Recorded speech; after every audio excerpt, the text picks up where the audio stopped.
Hi guys, Patrick here, and today I am bringing you another toy review.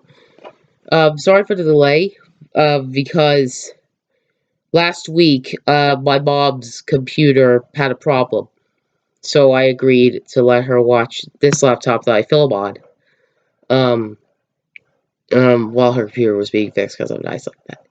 So, a few announcements before want to make this toy review.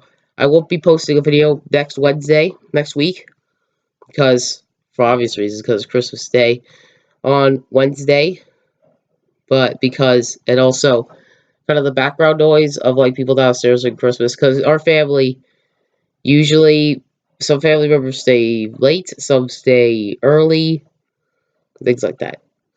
So, uh, sorry, sorry if I have like a bit of a cough and I sound a little bit different. I have a little bit of a cold, but you know we get through it. So today I'm bringing you another SH Monster Arts review. Now, it's not a Godzilla figure, as many of you probably think. That's the only thing that SH Monster Arts produces.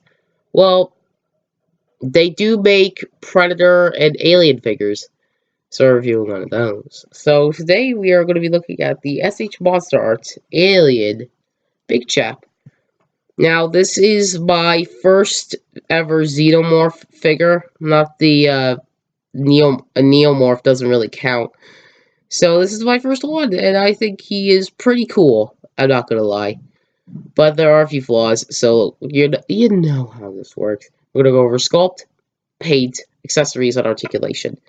So the sculpt is really good. It looks great. Don't get me wrong, it looks great, and the painting is pretty good too.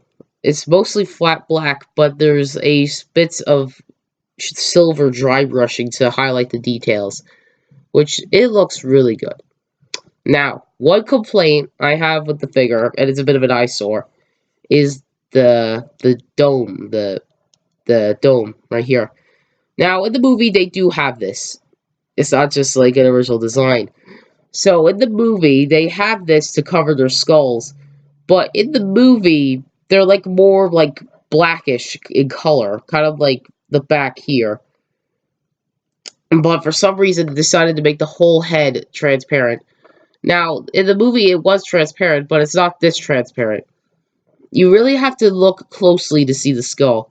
I would have liked something like this, kind of like this, like in the back here, where a black translucent plastic would have been perfect. But no, they decided to go with a completely clear plastic so you can completely see the skull. And the head sculpt is nice, and it's a bit of an eyesore, but I think it looks good. And it's going to make it stand out from the other alien figures, so might be good. Who knows? Sorry. Um, Arms look great, very skinny and sculpt, so you might want to be careful when posing it. Has some nice lines and dry brushing. Looks really nice. And the hands look good as well. With silver paint pretty cleanly put on. These things are so annoying. These things look like they can break if you... They're kind of hard. So I would recommend, like, if I guarantee you one shelf dive, these like kind of like at this angle, but these are gonna snap. At the back, you have these alien tubes and this thing here. Chest looks really nice, and it looks great. Now, a cool thing about this figure is that it has some die-cast metal components, so I can feel some in both knee joints and also one at the tail. Now, it's going to be a bit of a challenge to post the tail. We'll get to that later when we come to the postability. And also, if you tilt the head down, it comes with a little alien tongue. Now, it looks great in terms of sculpt and dry brushing and everything, but I don't know if it's the right color. Some aliens I've seen where they have a completely black tongue, and others where it's kind of like this bonish color. So, I don't know. You're going to have to kind of really open the jaw wide and kind of tap the head in order to get it back in. Come on. Come on. There we go. So that's cool. The legs look great as well with the silver dry brushing like the rest of the figure. And the silver dry brushing really stands out, especially in terms of lighting. It looks really nice. And the feet are, I think, a little too big and a little too long, in my opinion. But then again, I haven't watched that many Alien movies. So, yeah. Alright, let's get to accessories. Now, we don't get much at all with this release, which is kind of sad. So, let's just go over what accessories you do get. So first, you get a pair of alternate hands, which do not look any different from the ones that are currently on the figure. Now, I'm assuming these hands are for more, like, crouching poses, because this fingers on this hand are a little bit more bent. So that's what I'm assuming they're for. And you also will get a stand that has alien Big Chap with some alien blood on it. It's pretty basic. And the stand has a rotation, hinge joint, hinge joint, hinge joint, hinge joint, rotation, and the claws can swivel. So that's the stand. Now let's go to the posability on the rest of the figure. So the head posability is pretty minimal. You have a ball joint. It acts more like a hinge because you can't really rotate it really left or right. It's kind of just stuck on a hinge. So you have rotation at the arm. Arm does move out. You do have a bicep swivel. Double bend at the elbow. Ball joint at the wrist, ball joint at the wrist. But what's limiting it, kind of, is this little rubber thing. Now, if you remove the hands, there's a little rubber plastic to kind of hide the joint in there. So it's a little hard to kind of pose, but you can get some good poses out of the hands. Now, all four of these tubes, for some reason, is on a ball joint, which I guess is to get more poses. And this thing here at the back is on a hinge joint as well. Okay, this waist is genius. So it's really segmented, kind of like a Godzilla figure, where it has a ball joint here, a ball joint here, and a ball joint here, which allows for the deepest crunch I have ever seen on a figure. I mean, look at that. You, like, almost get him to look between his legs, which is really great. Sidewards movement, again, is great, and then this side here is great. So you can really get some nice posability out of the waist there. Good job, Bandai.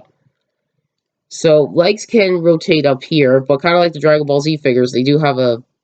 Oh wait, they don't. I thought they had a shifting motion, but turns out no. Now this piece... Okay, another issue with the figure is that this leg tends to pop off surprisingly easily. For me. What does have shifting motion? Oh. So, what makes opposing the leg hard is this piece here. It sticks out, so it can't really go unless you point the ball joint. It can't really go upwards unless you have, like, the ball joint pointing, like, at the back. So you start normal here, but you can't move it up there. So you have to move the ball joint backwards just to get it there. So, yeah. Double jointed knees, which is great. And they're secure because it's die-cast metal, like I showed you before. Ball joint at the ankle, which can hinge up pretty well, pretty far, and back pretty good as well. Not really that good of an ankle pivot, if I'm being honest. But hey, it's better than nothing. The toe, it does have a toe joint, but for some reason that's on a swivel, so you can kind of get a kind of ankle pivot out of that. Now the tail, it is really well posable. Like, look at that. That's great. But there's one issue. This tail piece, since it's die-cast metal... Oh, no, that's another QC issue, that the fact that this tail keeps popping off. So, you can't really get poses out of it because of the die-cast metal tip, because it weighs down on the tail. So all the poses you're really going to get with the tail are, unless you balance that... Yeah, that kind of works. Unless you balance it properly, you're not going to really get that many poses out of the tail. So for most of the time, you're either going to be getting a pose kind of like this, or one that's just flat on the ground. So that's kind of a shame. But posability overall, I'm really impressed. The fact that an alien... well, it's an alien. It's a xenomorph, so it should be very posable. And it would have been a great figure if I had the SH Monster as Predator. Speaking of Predator, comment down below if you're excited for the new Predator game called Predator Hunting Grounds, which is coming in April 25th, 2020. I'm excited. I'm planning on pre-ordering it. So, okay. So that's been my review on the SH Monster Arts Alien Big Chap. I'm hoping you guys like this video, and like, share, subscribe, all that other stuff, and we'll see you in the next video. Oh, and also, Merry Christmas!